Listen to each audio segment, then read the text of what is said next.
The grammatical point that we will cover is more common and natural than it seems. Imagine you have forgotten a word in your native language.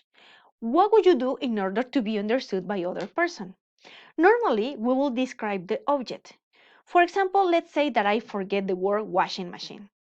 What I will do is to say something like, it is a machine or this is the thing that you use to wash your clothes.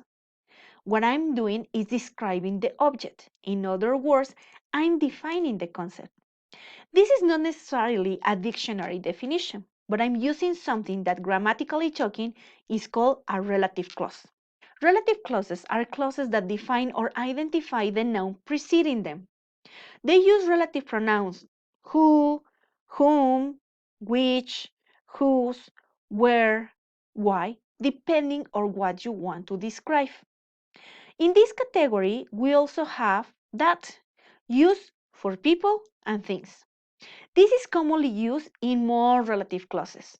Sometimes we use it without noticing it. The purpose of using relative clauses is to provide students with a description of the concept without using a dictionary or translating the word. Using relative clauses is simple.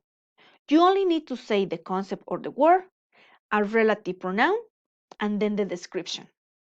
For example, if your student don't understand the concept or isosceles triangle, you can say something like, an isosceles triangle is a triangle which, or that, has two equal length sides.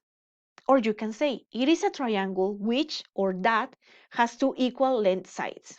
With this, you will clarify the concept in simple words without using dictionaries or translators. The distinction between defining and non-defining relative clauses is more visible when we are writing.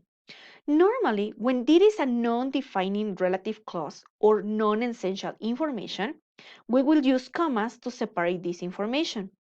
Most of the times when we are speaking, we are using defining relative clauses because that information is essential to understand the concept. So now you know how to work with this strategy to clarify concepts.